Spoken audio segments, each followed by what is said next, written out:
Hello and welcome to the Third Pint Theory podcast. Kia ora. Kia ora, I'm Michael Donaldson, your co-host, editor of Pursuit of Hoppiness, and as me, with me as always is I am Martin Bridges. They call me the beer bigwig. he knows everything. Oh, He's I don't know about that. I have some secrets. yeah. um, how are you going, Martin? You good? I'm good. We've kind of got past that kind of slow start to the year where you don't quite really know what's going on. We're past Waitangi Day, so the year can start properly now. Yes, So that's right. everything Yeah. is. I'm starting to think about um, fresh hop season's not that Yes. far Yep. away, and then I'm seeing beer festivals being organised, and talk of extra funding for Beervana came out this week, which I saw I that. Yeah, thought yeah, was good news. It'd be interesting to talk to Ryan and understand what he's going to spend all that money on. yeah. More podcast Q&A sessions, hopefully. I think that's the thing. I think we need our own kind of entourage. Yeah, I thought you were going to say a recording studio booth, um, like a silent disco, but different. Yeah. The, hey, we'll cut to the chase because we've got another longish interview in the can, and this is part two of your journey to the Bay of Plenty. And Mm. you called in and talked to Mount Brewing head brewer Pawel Lewandowski. Uh, and I thought we Yeah. should talk. Yeah, we should talk a little bit first about Mount Brewing because it's a timely recording because they are literally about to celebrate their 30th birthday. They've had a 30 long years. lead into it. Yeah, yeah. 30 years. It's I a know. long time. Hey, there's not Yeah, many. I think I we know. maybe have mentioned this before, but there's not many that are in that vintage. No, no. We're in the Galbraith's, Emerson's, Sunshine, Mike's to an extent. Yeah, it's forgive me if I didn't get everyone as I rattled them off the top of my head. But yeah, 30 years, very unusual for people to have survived in craft beer from one century to the next in this country. So Yeah. yeah, kudos to them. And it's interesting. I talked to Briar Harley, as she is now, since she married Niall, the co-owner of Mount Brewing, and just around the 30th birthday. And I think we've told the story before. I know in the magazine we have that, she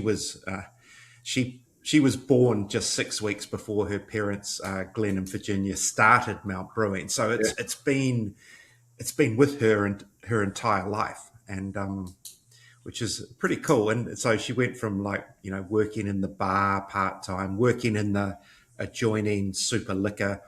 She did a bit of marketing work, and now she's the co-owner of it. And Yeah. Yeah. she and Niall basically run it. I think Glenn and Virginia work part time. I think she Yeah, said they're mum and still dad. involved. They're still kind of on the fringes, and they're always there. I think for advice and Yeah, with that 30 years of experience, it's invaluable. yeah, yeah. Look, I, she she told me an interesting story. I said, look, how did it come to be that you took over the running of the brewery? And and I can imagine a lot of parents have this with children. And she said, well, we were coming back from overseas and the brewery was just there. And we said to mum and dad, hey, look, we thought we might just step in and take over. And are you guys cool with that? And they were like, okay. um, just like, not, it's not quite her birthright, but maybe it is. Yeah, yeah. So, yeah. And I think good. And they've gone from strength to strength, Oh, I would say. it has been like if you if you look back, it is that's the tipping point. I think Yeah, uh, as you say, as we say, Mount Brewing have been around for 30 years, yeah, but for probably over 20 of those years, you wouldn't have had any exposure to them unless you went to the Mount. yeah, You went yeah. to the Mount, you went into the Rising Tide, um, and you would enjoy their beers, and they made good, decent beers. Yep. But anywhere else, you wouldn't have. Anywhere else in the country, you probably No, wouldn't have noticed. I do. I have a favourite story about Mount Brewing, and I went to the Rising Tide. It would have been 2015 ish, 2016, as they were doing the renovations, and so it was still a bit of a building site. Went in, went to the bar, ordered 2 pints of Mermaid's Mirth, and was As you would. told $12.50 or something. And I went, no, I ordered two. No, no, that's right. And the Mermaid's Mirth was cheaper than the Waikato Draft that was being sold there at the same time. And I raised this with Briar in the chat I had with her. And that story will be in the upcoming magazine. But and she sort of said, well, yeah, we had to sell it cheaper than Waikato Draft back in the day because a lot of the diehard customers just thought it was home brew. And, Right. that was the vision of it or the perception of it back then. You've just And made this out the back. It's like yeah. And I mean, that place, it did have a little bit of a working class kind of edge to it at the time. And I think so they've really gone up market with it since the renovation. And look, the other thing she said that was really interesting, because I raised the fact that if you remember, Funk Estate went in there very they did. briefly. There was a merger or a Yeah. joint venture. It lasted maybe 3 years. And Wow, that long? I didn't realize. yeah, sort of 2016, 2019, because then Funk went into liquidation in 2020, I think. But part of that deal was Mount Brewing previously had what they call a U Brew kit. Yeah. And so Funk Estate bought their brew house down from Auckland, which had previously been Governor's Yeah. Brewing. And so as part of the liquidation process, Brandhouse bought the Funk Estate brand and the brewery ended up staying at Mount Brewing. And as she said, that made a huge difference because there was also a canning machine with it. And Yeah.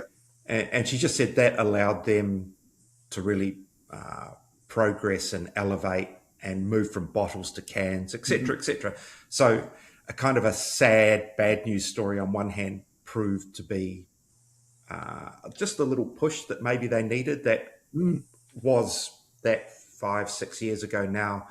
And as you say, started them on a slightly different trajectory. So yeah, it is an interesting, and they've got two bars now, two Rising Tides, and they still own the Super Liquor store next door, which and they run events. So there's a lot of revenue arms, I suppose, in that business. So yeah, And they're in a great location. It's obviously there's been some tough times over the last few weeks. But Mount Maunganui is still a huge destination.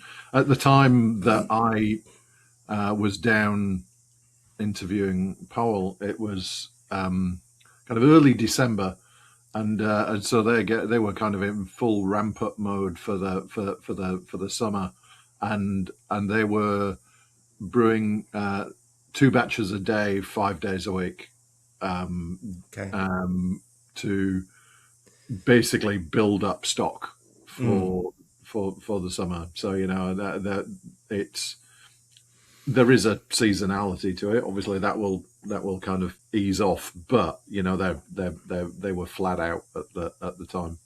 Yeah. Hey, look, I was thinking also about their Mermaid's Mirth, which is a sort of a flagship beer for them. I Mm, think they still call it an American Pale Ale. they do. They do.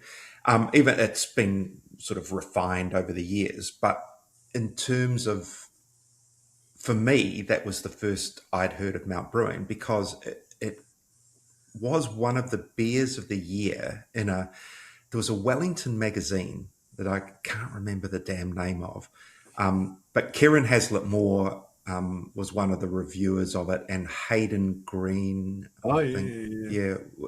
Anyway, they had a panel that did blind tastings, I think, of beers, and they had Mermaid's Mirth as one of their beers of the year. Okay. Around 10 years ago. So it had reached Wellington way back then. So I think a that few was things did at that time. That was kind of like the things made their way to Wellington, because yes, Wellington at that stage probably was very much the epicenter of, certainly in the North Island, yeah, the craft brews scene. yeah, Talking of Mermaid's Mirth, that as Pavel will mention during the interview, as part of their 30th anniversary, they have been launching six yes. six beers, and they're five into that so far, I think. And one of them is the heritage recipe Mermaid's Milk. Ah, So, okay. so it'll be interesting, if you Yeah, go and yeah. try that one and see whether it kind of takes you back, It'll have a lot or of crystal malt in it, I'm all sure. those years. So yeah, so they're going to do. I think the plan is to do a mixed six pack, Yes. once the sixth one has rolled out. The sixth one hasn't been announced yet, but I have a Oh, sneaky you idea do. what it might be. Yeah, yeah. Okay. Your And lips are sealed, though. I can lips tell. are very much sealed. Yes. I can't be bought. Yeah. Well, I can, but not on that. No, not on that. Not on that sense. So yeah, so there's a New Zealand draft. There's the aforementioned Mermaid's Mirth. There's a passion fruit and pineapple hazy. There's a rebrew of Point Break, which was their West Coast IPA challenge Great winning beer. Yep. uh, Yep. beer, and the Golden Hour hazy XPA, which has always been an odd one for me. So how can you have an hazy XPA? But anyway, I Yeah. suppose you can. But That was a good beer. it is a good beer. It came up in the New World Beer Insider Awards a few years ago. It's like maybe I want to say around 4%. Yeah. It's at that low end of the ABV, but yeah, it was a really nice, light, refreshing hazy. Look, and I think I understand this six pack is going to be released around March the 9th ish. So Yeah, I think so. I think that the party for the yeah, it's the 30th 7th, anniversary is the 6th, the 7th, something 7th of that March. weekend. Yeah. A weekend I know I cannot be in the Mount, which is a very Ah, no. annoying date. Um, so, but I think around that time is when the six pack will come out. So Yeah, exactly. Yeah. Um, the other thing I think that's interesting about Mount Brewing is the they they have an Irish stout because Briar's husband Niall is Irish. He's from a town called Ballyshannon in Donegal, and I don't know if like a heritage rock and roll fan, Martin. I use the word I'm heritage as in sort of 60s. old. Well, there was a Rory Gallagher, Mm, who was Ireland regarded as Ireland's first oh, rock and roll star. Really, absolutely. great, yeah, great guitarist. He was from Ballyshannon, and there's Okay. a statue of him in the town. So anyway, that's where Niall's from, and as you can imagine, a lot of the black stuff gets drunk in that part of the world, Mm. and so I thought Mount Brewing were quite clever in that they they created a little Irish bar vibe over the winter and started Mm. they called it, sorry, Harley's 100. As in same as like Guinness 100 clubs. You drink 100 pints of this and you get your name on the honours Mm. board, so to speak. And the interesting thing about that is, well, this is what Briar told me, that it just went gangbusters. And first of all, the beer is really good. Yeah. It's a really good beer. And a lot of people kind of come into it because they've, I don't know, you've heard of Guinness and the Guinness 100, and they want to, but it's also gamifying it for younger people, which maybe we shouldn't do with alcohol, but such is life. But she said one of the things that surprised her was the amount of younger people in their 20s, who were in there drinking this dry Irish stout. Well, And it's the kind of the global Guinness TikTok splitting the G yes, kind the of whole thing thing. seems Yeah. to have and I think Mount have been very clever because the branding around the Harley's stout Yes. has echoes Yes. of Guinness, shall we say? Echoes. Yeah. I Yeah. think, Yeah. I think you can do that without infringing any trademarks. Um, Yes. so, Yeah. Yeah. so And yeah. you could look at the branding for Harley's and go, this reminds me strongly of Yeah. a certain other Irish stout with a G. Yeah. And G and H are only Yes. one letter apart. So I think they've done like it's a glorious piece of marketing Yeah. and at the very timely, with the global Yeah. interest in Guinness. So it was a Yeah. masterstroke. Yes. Yeah. And and I haven't been in there while they had that set up, but apparently Niall's got his old Gaelic football jerseys that can go up on the wall, so they can create that Irish bar vibe. That's the little corner. If you look in the background of where It's like a snug. Pawel and Yeah. I were recording. So if you look at the YouTube version of this podcast, then you will see Pawel and I in a little corner with some kind of there is some Irish stuff in the background. Yeah.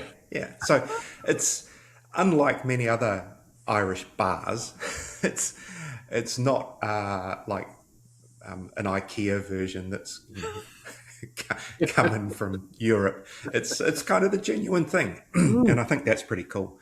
Yeah. And and it's a story that has context and background around the people that are involved in making the beer. So yeah, it's great, I think.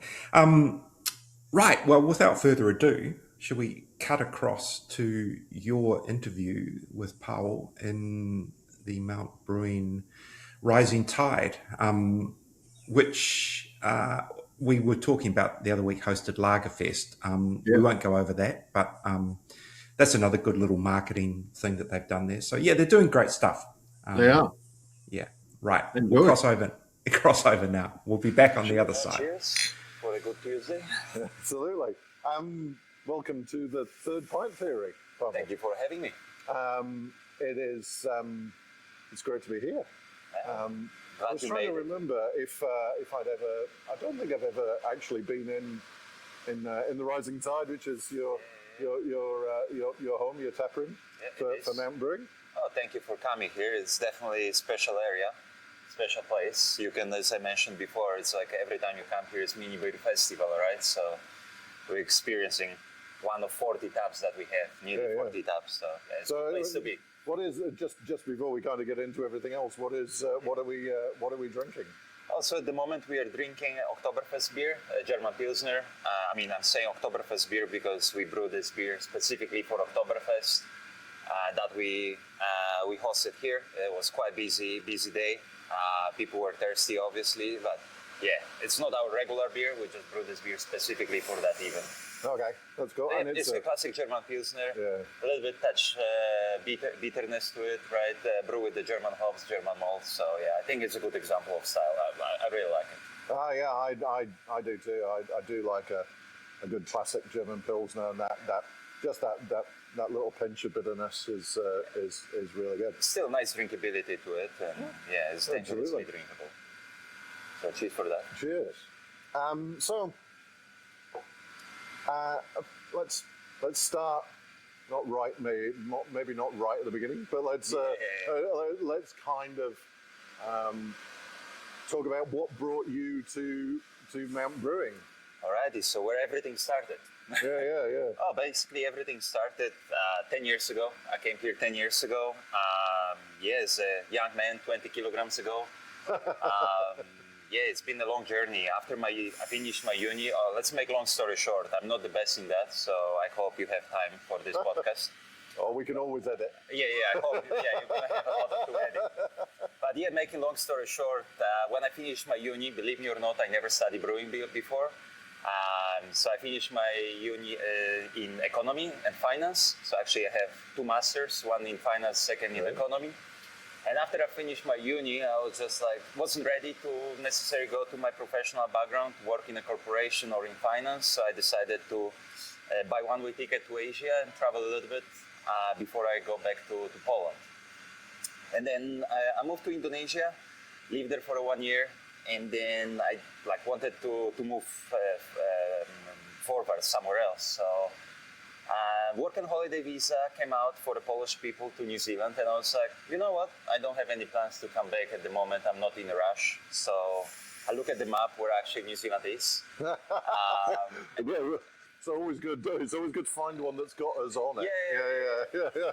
And I was like, okay, I'll apply for a visa. I got that visa. In the meantime, I traveled quite a lot around Indonesia. I hitchhiked there through almost entire country, through a few islands. And but I wanted to do something I really like. So what I like, one of my hobbies was from my early age, from 18, since I was 19 years old, was homebrewing. So I was like, okay, if I come to New Zealand, I want to make a beer. So I decided to take different path than most of the backpackers who comes here, like going for a pack house, going to warehouse, like do this hospitality job and stuff like this. I wanted to chase my hobby and passion. Since I was pretty experienced home brewer with amazing results, few awards for home brewing around Europe. I just sent probably 50 resumes around New Zealand to different breweries. And a couple of them, actually 3 of them accepted me. And I look at the map, where is Mount Brewing actually, because I had no idea where it is. Still being in Indonesia. I was sitting on my balcony, I was like, damn, that's a special place. The guys from Mount Brewing replied to me and then invited me to come here. They were looking for a brewer assistant. But as I said, I look at the map and I was like, wow, that's the special place. It looks like a postcard. So I didn't think too much. I bought the ticket to Auckland. I arrived 5th of December 2015. So actually a couple of weeks ago, last week, I celebrate my 10th anniversary of coming to New Zealand. And then a few days later, I started working in a brewery. So believe me or not, we never had that fancy equipment like we have now. Right. When I started here, it was more similar to home brewing, but on a bigger scale, on a 1,000 liters batch. So for me, it was easy to understand the process, how everything works and stuff like that. So from the first day, I think I started 9th of December here in the brewery. So it's pretty easy to catch up. It was like a home brewing, but on a slightly bigger scale, right? Yeah. 20 liters versus 1,000 liters. Much more still physical. There's still a bit of a difference. Yeah, there is still a bit of a difference. And then, the rest is another history. I started from a brewer assistant, then I was brewer, senior brewer, and then I progressed to where I am now, to the head brewing position in the last 4 years.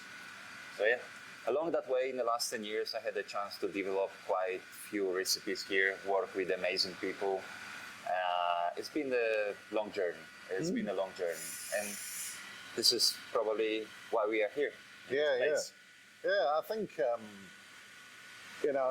certainly over the last few years, Mount Brewing has got a bigger profile, probably more of a national profile. I remember back in the day, probably yes, if you came to the Bay, then you knew about it, but elsewhere you didn't. I think in the recent years it has kind of got more. What do you think has driven that kind of more of a national view? We definitely. First of all, I wanted to mention that it's like a team effort, right? Like we have great team of amazing people, right? Everybody is like working really hard to bring us where we are now at the moment over the last few years. So the key to this success is basically, the like what we're doing here on the floor. Like it starts like what we do here, like making quality beers. So we increase the quality of the beer, we improve the process, our recipes. We start working closer with our suppliers. We focus on the quality to sending the beers for awards, getting the feedback over the last years, and work on that feedback that we get. Like we started from not getting any medals on the Brewers Guild. That's one of the examples, and then we improved to the point where we are getting medals for basically every single entry. And then obviously with the growth of the business and the scale, right, we could actually sell more volume. So we now have like a sales team that actually can reach a wider audience and reach other markets and stuff like that. So it's collective success and a lot of effort, like starting from the production point of view through the packaging to marketing and sales things. So it's been a lot of effort, hard work over the last years to bring us where we are. There's been a lot of changes, so it's like very collective work where we are. And I agree, like a few years ago, we've been basically very local orientated. So we've been selling beers only here in the Bay of Plenty. Very rarely we're going beside the region, because we had a problem with the packaging. We didn't have a good packaging system where we can, assure the people that they can buy the fresh beers and fresh product. Now completely changed. You could see our packaging area that actually is doing an amazing job. And that's, again, it helped to improve the quality of the beer. And we actually can put our beers on the shelf in the supermarkets and to other regions, So, it's been a process. It didn't happen from one day to another. It took like years of hard work, basically. So I think it's really good that kind of you've been here for those 10 years, because over that time you've had kind of the chance to shape things as you've gone, and you've built that knowledge, because quite often people move on quite regularly. Certainly in the brewing industry, it seems that a lot of people don't stay in the same place for too long. But because you've had that longevity here, you've got that, you understand. Well, obviously the kit has changed over the years, but how everything comes together. Well, I agree. Like as I mentioned before, before we started the podcast, I experienced here everything. With Tom, we are here 10 years, so we've seen everything, we experienced everything. But that experience helped me to actually shape the process, shape the beer, the quality, and work on the things I really want. And I believe that been beneficial for a product, but also the brand as a brewery. I had different approach, I feel, from New Zealand kind of point of view. I brought a lot of experience and my ideas back from Europe. So I'm 35 years old, but I've got nearly 16 years of experience of the industry. I've been really close, a member with the Home Brewing Association back in Poland. Always hanging out with the home brewers, with the people from industry, going to the festivals.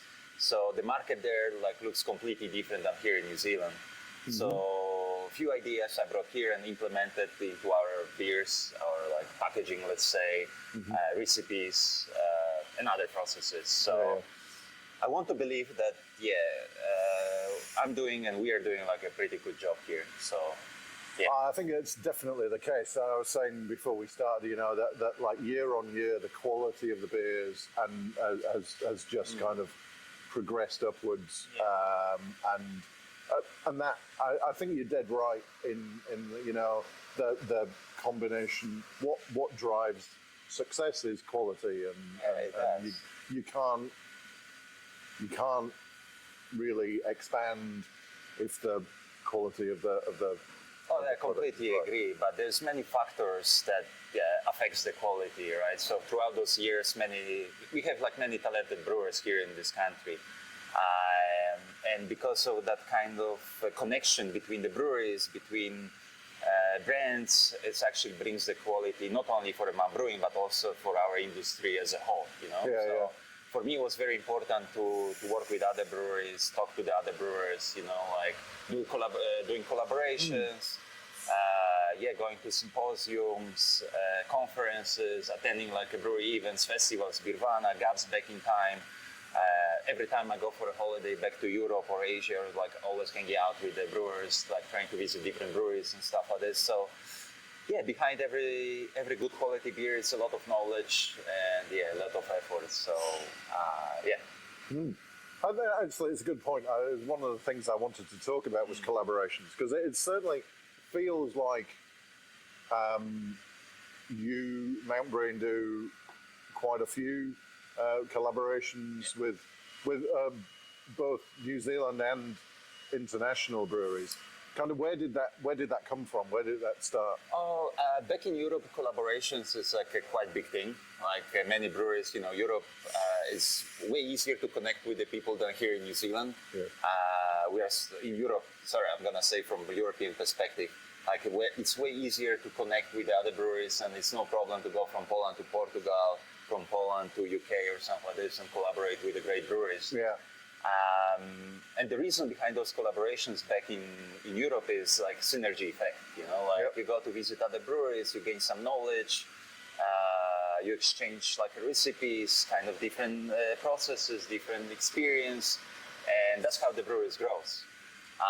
And also it's a synergy effect when it comes to the marketing, right? Yep. Craft beer scene is like very saturated in Europe, so if you want to conquer other markets, right, you want to collaborate with the local breweries just to maybe, you know, push your beers in that local market, or there's other like probably reasons. But for my point of view, the biggest reason is just to meet with other brewers, bring the knowledge, exchange the knowledge, share the passion to the beer, talk about the beer, drink the beer, and let's do something together, because each brewery is different, right? They have different approach, different background. So making beer together actually brings those two worlds together, you know, and then you can find your sweet spot when you come back to your brewery and make your own beer. So that's also like, it was a big part of the journey, my journey in the last 10 years, like talking to the brewers, you know, like collaborating with them. So that was always my dream, to bring those ideas of collaboration, what the people, brewers are doing in Europe, to bring that approach here in New Zealand. And that's, I think, like was very successful here for us, and for me, for my personal development as well.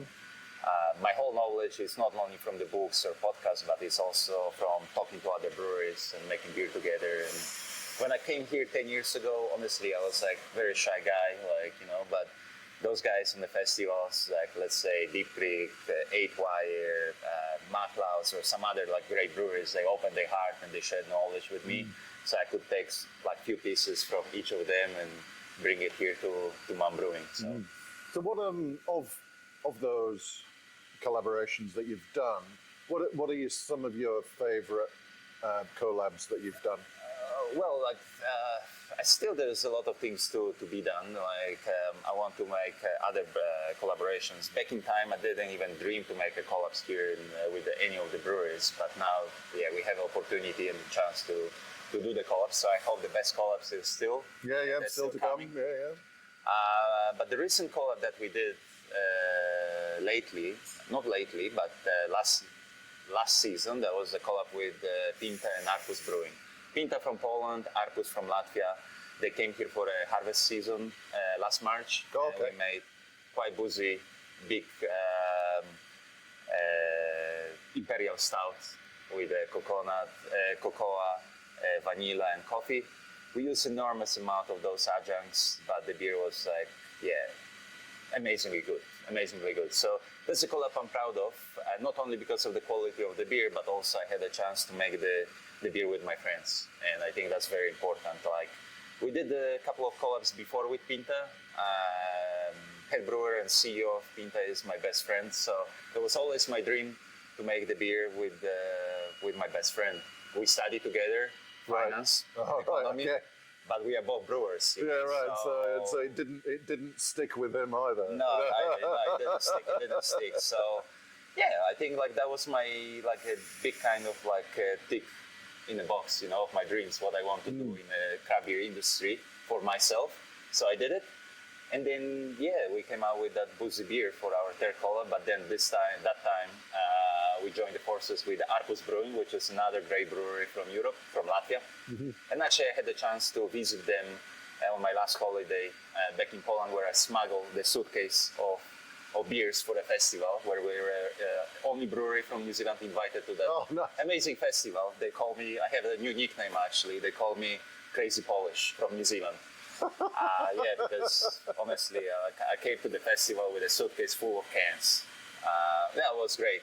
Another collabs, and I'm super proud of, because it gave me like chance to actually meet those people, and I knew them from the awards or from the festivals or from the challenges, and we had the chance to make the beer together. It was Heyday, where we made a Tangelo wheat beer for the 8th anniversary. Before I did the collab with Boneface, where we make the smoke ale, because my background is also Polish. Oh, okay. His I roots did not goes know to that. Poland, Oh, so okay, we came up with the idea to make kind of interpretation of Grodziskie style, which is like very Polish style of beer. So we made the interpretation of modern Grodziskie sort of on New Zealand soil, brew with smoked pineapple and rosemary. That's been great. So yeah, there've been a few collabs. And altitude, of course. It's like I always have like a sweet spot for altitude, because I knew probably Elliot doesn't remember or doesn't even know that, but yeah, I sent them emails like 11 years ago.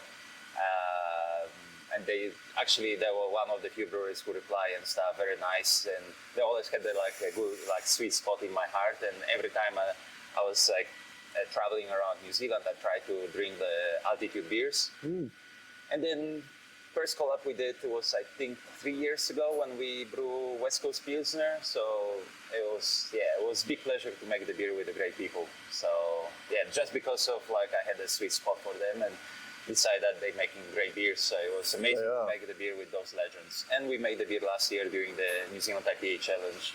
At that time we brew Belgian Double. So yeah, there've been a few collabs. Oh yeah, So it's difficult to choose which one was my favorite. All of them, they were amazing and different. I really enjoyed that Boneface beer. That smoked. I thought that it was just the level of the smoke was perfect. Yeah. You know, it was there. You knew it was there, but it wasn't a Rauch beer. You know, it's a much more subtle. It was much more complex, and it was much more going on when you were drinking. First, smokiness hits in your face, but then it's mellows, then it's followed by the smoked pineapple, and in the end you have those herbaceous kind of smoky vibes of rosemary. So I really enjoy it. We brew original Grodziskie a few years ago, but the market wasn't ready for that. Actually, I forgot about that. The first Grodziskie that we brew, original Polish smoke, oak smoke wheat beer, we brewed a few years ago with a collaboration with another Polish brewery, who came all the way from New Zealand, smuggling their hops in the suitcase. So they came here, and we actually used the Polish hops in that beer. So it was 100% Grodziskie to the style, hitting all of the parameters and stuff like this, but market wasn't ready for that. 100% smoke wheat malt, you know. Yeah, I think it's really interesting that style, because I think it is. It's a tough sell for the public, but it's really popular in homebrew competitions. I've judged a few homebrew competitions, and there's always a couple of those. The Grodziskis in there, and it was because it was not a style I was aware of. You know, I grew up in the UK and then moved to New Zealand. Though this was not a beer, a smoked beer style that I'd come across. And then it's popping up in homebrew competitions all the time. So I didn't know about that. It's quite interesting. I don't understand why. but you know, it's always good to get something a bit different. Probably because everything was brewed already. So home brewers, especially home brewers, seeking some new styles that they haven't heard about, or maybe they try on some beer festivals and whatnot and decided to brew on their own. Apparently, it's very popping style back in, not back, in US. You know, like it's like a few breweries that actually making that style on a regular basis. In Poland, it's obviously almost every single craft brewery is doing at least once a year. So if you go to Poland, you have like probably it's easy to find like Grodziskie in every shop. You have probably like 30 different Grodziskie. I mean, Grodziskie is the same, but brewed by the different breweries. And stuff. Right, So it's a style that I wouldn't say it's very popular, but it's definitely being brewed back in Poland, and slowly but surely it's being brewed by other breweries. So. Oh, that's good. That's good. That's craft brewing, right? It's exploring new styles and going out of your comfort zone and pushing the boundary a little bit. So, can you let slip any secrets of any upcoming collaborations? What should we look out for? As you can see, and there's a lot of noise in the back, so we are working hard behind the scenes. A lot of interesting things coming up, but I cannot tell you all of the secrets. You know, we need to keep it for the next month. But I just want to give you some hints of what's happening in the following 2 or 3 months, because we are turning 30 next year. So Mount Brewing was established in 1996. So next year we're turning 30. So we are planning to release few beers to celebrate 30th anniversary. We are 30 years strong. So there'll be few new beers coming. Keep an eye on the IPA series that we try to release every month. One of the beer, certainly I can tell you that we're gonna release in January will be Hazy January, brew with innovative products that we haven't used much in the previous brews. So on that hazy we're gonna use Incognito, so it's like a quite resiny hop oil added in the late stage of the brew, then hop cryo and a few other ingredients that gonna make that hazy release in January very juicy and very interesting in my opinion. And then keep an eye open what we're gonna do for our 30th anniversary. It's gonna be definitely a big time for us. Few more beers coming out. So our NPD program I would say is quite busy and packed with new releases. Our core range is quite wide, but also we try to release our seasonals quite often as well. So talking of I can't that, tell you everything. So. No, that's okay. But that's a good, and I didn't realise that it was 30 years. You must be one of the oldest, because there've been a couple of breweries hit their 20th this year. You know, obviously we had Epic and Hallertau hit their 20 years, but another 10. Yeah. So in our logo, like you can see, it's our like a surfer logo, right? We have a date when it was the brewery established. So it's been basically started as a kind of home brewers kind of place, you know, where the home brewers are making their own beer and stuff like this. But that was like established as a Mount Brewing, and where the place was gathering like a lot of home brewers and local drinkers and stuff like this. So we are 30 years old. Wow. Yeah. 30 years strong, I would say. Approaching middle age. Hard to believe that I've been here already 10 years, so 33%. Yeah, a third of its lifetime. I feel old now. I feel old. Talking of, you briefly mentioned the IPA series, and that's something I wanted to talk about as well, because that's that's every month a different IPA, and you focus on a different ingredient or something. So, in opposite to other IPA series that you can see here in New Zealand, well, every IPA that we release is completely different IPA. Think about different style, different process, different methods, different ingredients, different yeast, something new. So let's say for a December release, we release Modern West Coast IPA, kind of style that popping in United States, and we've got that inspiration from my conference back in March when I had the pleasure to meet with American breweries, attend the conference during the Happy or New Zealand Hops Harvest. So it was like actually nice to talk to the people from overseas and actually see what's popping up in United States. And Modern West Coast IPA was kind of style that was talked about quite often. So that's why, we decided to brew our own Modern West Coast IPA. So what's different about modern West Coast to classic West Coast? And again, it's not official style, right? Right. It's like interpretations. So every brewery, the same with the bright IPA or cold IPA. The styles evolve, and every brewery might have different interpretations. So for our approach, what we brew for in our modern West Coast IPA, we brew it with a lager yeast, but we ferment it in a slightly higher temperature than for a regular lager yeast. Okay. And then we use very bright grist to brighten the beer, so it's not like an old school kind of West Coast IPAs. Then the color can range from dark pale towards like an amber. This is very pale, modern West Coast IPA. Nice, crispy, very drinkable with a moderate bitterness. So we didn't go as hard as like 80, 90 IBUs.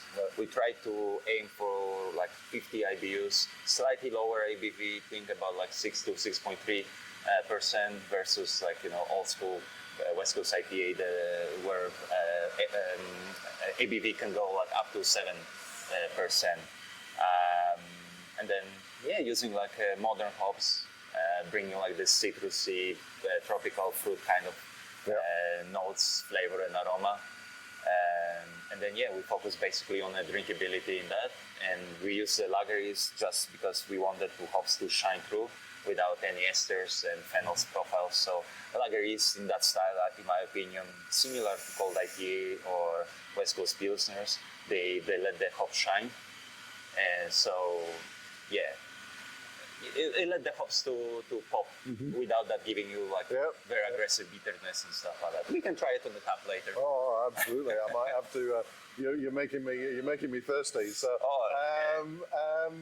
so what other things have you played with in the monthly IPA series? What other things have you tried out? So before we brew like a different bright IPA, that style that kind of evolving in the last year, I would say, here in New Zealand. So we play with that style. We did the West Coast Pilsner, West Coast IPA, hazy IPAs, New Zealand IPA, cold IPA, like different versions of IPA. I can tell you that actually as well. There will be sour IPA. Okay. So you name it. IPA is like very how you say it. It's very nice style to work with because you have so many IPAs, so many interpretations. So the sky is the limit, imagination is the limit. So honestly, it's so much to play around, and the styles keep evolving. New hops, new products popping up on the market, new yeast as well. Good example about the yeast, what is like our September IPA that we brew with a collaboration with Lalaman, with Scott. I call him Scott from Lalaman. He was the ex-brewer from Sawmill and Good George, but for me, now he's always Scott from Lalaman. The guy I know in the industry for the last few years, and it was actually a big pleasure to make collaboration again with him. A big pleasure. He's a very knowledgeable brewer, very good judge. So we had a chance to spend the whole day together, talking about the beer, drinking beer, doing research and development. That's what the brewers do during the college, right? The hardest part of our job, research and development. So the Northern IPA, that's just the beer I'm really proud of and I really like. That was like our take on the new seasonal yeast that Lalaman released. And only a few breweries had the chance to put their hands on those yeast. And we combined with a very kind of like a new, I would say, hops. Think about like Strata, HBC 1019, that is now Dosita. The hop is popping now on the market, but when we brewed that beer, there was still 1019. And then, we brought those yeast together with the hops, and we brew the style called Northern IPA, which is like very interesting beer to brew. It was very interesting to brew, like combining those ingredients together with a quite base, let the hops and yeast shine. And then the combination was quite interesting. Like think about like overripe tropical juice, you know. Like, Oh, okay. and then, utilizing those hops, we managed to have probably like very decent biotransformation. So that was another quite interesting thing to combine the hops and yeast, hops in a different stage of boil and dry hop with those yeasts. It was quite interesting. I'm not sure whether those hops made into the like a massive production yet, but it was definitely an interesting trial, and I'm happy and very thankful that we had the chance to put the hands on those hops. And it's one of the first breweries. Talking of trial hops, have you worked much with the New Zealand hops Brecht program? Yes. In the last 3 years, I started working closely with Enzo Hops, as you can see on my hat. Yep. We had a very good relationship. We're doing Fresh Hop with those guys. Absolutely legend. I've been attending those events in the last 2 years, and that was very beneficial for us, for me, for myself. That's why I like that IPA series that we have now evolved into what is it now. And being in the Bragg Beer program, we had the chance to put the hands on the new releases of those experimental hops. Yep. Because of being on the Bragg Beer program, we had the chance to put the hands of those new releases of NZH hops. Yep. They're being still called it. They're not official yet, so let's think about like NZH 101, 105, 6, 11, 12, 9.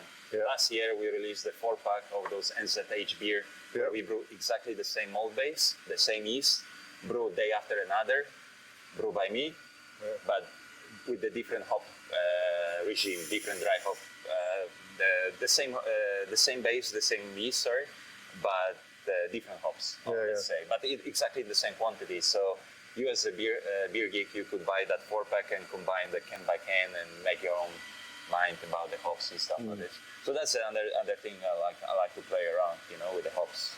Do you think any of those? Because I really enjoyed the NZH 109 in a few things, and I've had a couple of beers recently with 112. Yeah, 112. And that to me is also really good. Do you think which is your pick for which one is going to go commercial? I'm not. I can tell you, 109 is probably the favorite, one of the most favorite of those experimental hops among many brewers. I had a lot of feedback from overseas brewers that had the chance to use them back in States or here in New Zealand, and 109 have a chance to go for the next stage of trials. Right. Because to release the hops, it takes 10 to 15 years. It's still probably go to the further stages of trial, but 109 has a chance. I really like that kind of diesely, citrusy notes of Riwaka into it, but also with the zesty, limey of Motueka. So it's very interesting hop in my opinion. 112 was quite interesting as well because of the herbaceous notes. Like I was thinking about lemon thyme, rosemary, this kind of vibes, pine needles, kind of. Interesting thing, I forgot about that. We're gonna release the beer probably next month. Shortly, the beer was already brew and dry hop, and it's on the cool. It's gonna be on the cool today, so it will be released probably shortly after the new year. It's actually IPA where we combine hazy IPA where we combine 112 with Citra and Mosaic. Oh, So, that could be interesting. The Citra Mosaic, the classic one, hazy combo. and plus bring you in can bring those 112. herbaceous notes. Might be polarizing beer, might be not, but let's see what those horsepower of Citra and the Mosaic will do along with the 112. So it's gonna be interesting combination in my opinion. We'll be sitting on a 7% or 7.1% of ABV. I'm very intrigued what it's gonna bring to the table because in that 4-pack that I mentioned that we released last year, 112 definitely was quite interesting hop to me. I think certainly it seems to me some of these new experimental hops, although they and generally we've seen them in single hop beers, but they will really shine in combination with other hops. I think that'll be interesting to see. As much as like a single hops are good beers to like learn about what the hops can bring to the table, right? What makes the beer great is actually combination, right? Like each hop is contain like around 1,000 different hop compounds, right? Yeah. Only 200 of them are named. So if you combine like let's say 2-3 different hops, that's how the magic happens. Yeah. Single hops are good for learning purposes, but when you may create like a great beer, you actually need to combine with something else. Yeah, so yeah. I'm curious as well. I don't know what's going to happen because we use 112 as a single hop, never in combination with other hops. So let's see. Yeah. Looking forward to it. Yeah, me too. The last thing I just wanted to talk about before we wrap up, and I'm sure we could talk all day, but is kind of the beer scene in the Bay of Plenty, because I kind of feel that it's really on the up around here. Is that? It's changed a lot in the recent years. It's everything thanks to people being thirsty, probably. Yeah.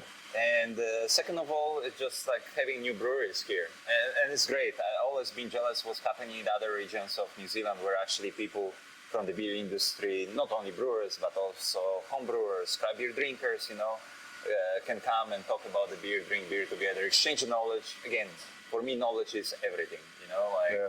And I've always been jealous about those big cities for New Zealand, Auckland, Wellington, Christchurch, Queenstown, let's say, where you actually, hang out with other brewers and talk about the beer. Before here, the only chance to talk to other brewers was going to the festivals, conference, symposium, regional meetings. Yeah. Now, with the new breweries popping up here, it's getting better. It's getting better. It's amazing that Neck of the Wood just opened a few weeks ago. I mean, they opened a long time, not long time ago, but some time ago. But now they're brewing on the premise. Now we have the Island, we have Lumberjack, we have Alchemy Street, we have Fitzpatrick, which is like also a small brewery. So it's great to have those people here, and actually, as I said, synergy effect. It's very important, and if one brewery gets better, everybody gets better, And the competition, especially healthy competition, I believe it's very beneficial for all of us. Yeah. So that's why I'm excited as well for a Lagerfest that we're gonna have here in January. Yeah. Where you're actually gonna have all those breweries here in one place, where we'll be doing the research and development, all together. Absolutely. Yeah. And there's nothing like a good lager in the summertime. So. Oh yeah, you can't beat this. Especially when you share that beer with other brewers, and amazing people from industry. So how many breweries have you got coming down for that one? So we'll be here 21 breweries, because one of the entry, from my knowledge, will be collaboration beer. Maybe there will be more. I'm not sure about that yet. I'm just helping. I'm not organizing that. Yeah. So there'll be 21 breweries, 20 different beers, let's say. So all lager based. Hopefully, no one cheated.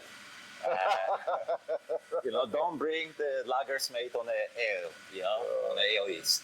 So hopefully all of them, they will be lager, and different styles. What you want to bring, the category is absolutely open as long as it's lager. So think about black rice lager like last year. We had the West Coast Pilsners, we had the India Pale Lager, last year, and we're gonna have this year as well. You can bring Baltic Porter if you want, as long as it's made on the lager yeast. So I'm not sure whether Baltic Porter is a good idea for a summer day in the Bay of Plenty, but it's your call. I do love a good Baltic Porter. Oh, I love it. When at Biavana, when we did the podcast question and answer sessions, we did a lager session. What I found really interesting about that was that we did have a Baltic Porter there. It was like, bring a lager, it's a Baltic Porter. Yes, it is a lager. I love good Baltic Porter. Back in Poland, we have Baltic Porter Day. Oh, really? It's in January. Here is middle of summer. Back in Poland, it's middle of winter. In some regions it's minus 20 degrees. So what you want to drink is 9-10% Baltic Porter, and you have probably around 80 different Baltic Porters to try during that day. It's a big thing.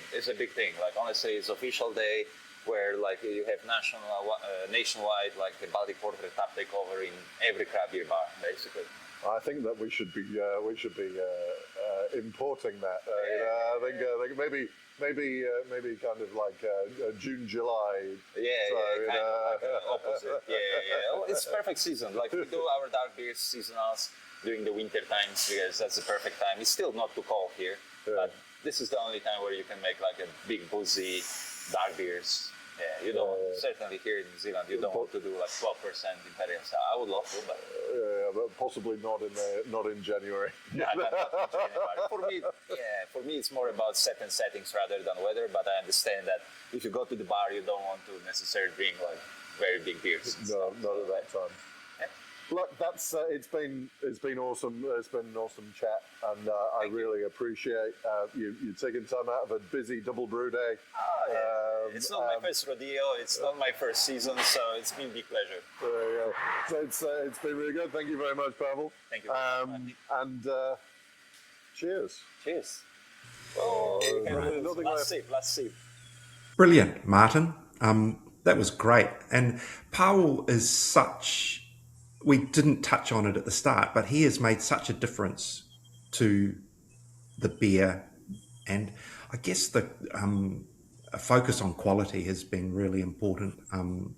Absolutely. I think he's a superstar. He's such a nice guy. It was like I could have just sat there all day talking to him. He's just such a nice guy. But he is so generous with his time. He is so generous with his knowledge. The number we talked about, the collabs that they've done, and that to him is kind of all about sharing knowledge, bringing ideas in, spreading ideas out, and the fact that he's been there for 10 years, that continuity, I think is really important, to kind of grow with it and to have somebody who has that experience through is just super important. Yeah. I mean, it's interesting when I talked to Briar around the 30th birthday, and I was just sort of mentioning how much they've grown since it was a mum and dad. And I mean, they had a brew team back then, but I think it was small. But they have 80 staff across all their businesses, which is a big business, Yeah. Okay, they've got multiple venues, but I would say, that's Parrot Dog Garage Project size staffing. So it's a big enterprise now. So, yeah, and great beers. So I think so. I think and the quality is impeccable, and it's a real focus. They've got that team. That team have got it dialed in. They know that the bigger you get, the more important the quality is. Because if you're sending beer, like if you're just brewing on site for one site, you've got a little bit more flexibility. If something doesn't go quite right, okay, get rid of it and put something else on. But if something's gone out into the world, that's out there and you can't get it back. And people are going to go, oh yeah, I had that Mount beer and it wasn't all that great. And so I think the emphasis on quality is really important, and Pawel is really dialed into that. I think it's another classic of we've done however many of these interviews we've done. You talk to people about their origin story and whatever. Nobody ever plans to get into this, do they? No. There's very few people like you talk to a brewer and go, "Oh yeah. When I was at school, I thought I thought I'd like to be a brewer, and I went to university and I studied brewing, and then I became a brewer." Yeah. Never happens. Yeah. So it's like, oh yeah, I was doing an MBA and then I decided I didn't really like it, so I thought I'd become a brewer. Or I was working in fashion, I became a brewer. I was working in a furniture shop and became a brewer. It's like, it's always the way. Oh, I know, I know. It is. It's fascinating where the industry draws its people and inspiration from. Yeah, a lot do come from a sciencey, chemistry, engineering background. I was going to Um, say the engineering side is definitely kind of well, we were talking to Mike at Sawmill, and that's kind of where he came from, yep. and some of the others. I think there is a big bit of that, but then you've got finance graduate. You Yeah, know. yeah. And the advertising people and marketing people and yeah, what have you. So yeah. Anyway, look, we'll love you and leave you. I think because we've Yeah, chatted far too long. We said way back, Martin, we were going to keep these episodes sort of short and sharp. we I did, think didn't we? we've failed abysmally. So We're just having too much fun. exactly. Hey, I did get a note from a listener Oh, who wanted to know about like where to download the pods from to listen to them in the car. And so I think it's worth directing people. You can get them at Apple and Spotify, the two main outlets. But I sent him to Pocket Cast, which yes. you had recommended to me, and he came back with, "Yep, that's the ticket." So very easy, Pocket Cast, the app to use to get the pods and to download them. So that's just another channel for those who don't want to give their money to the big billionaires. Yeah. So Yeah, doesn't come and to it's us. They don't go. no, no, go. no, no. We don't get a cent. It's all done for love. All right, the love of beer. Brilliant, Martin. We'll be back again in a couple of weeks with who knows what. We have a schedule, but it's flippable and interchangeable. So Yeah, as things yeah, come up. we've got some good ones loaded and ready to go, including you've been in to see Brothers Beer, Hmm.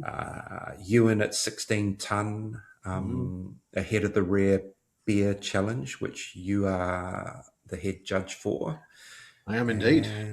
and then we're going to have, I think it'll be a really good one, Denise Garland and Dave Wood from Wellington, who have the Winter Ales Festival in Wellington again this year. Tickets will be going on sale for that in March. So we're going to talk to them in coming weeks ahead of that. So yeah, we've got a lot coming. So stay tuned and stay informed, hopefully. And in All the right. meantime, drink some good beer. Drink good beer. Right. Cheers.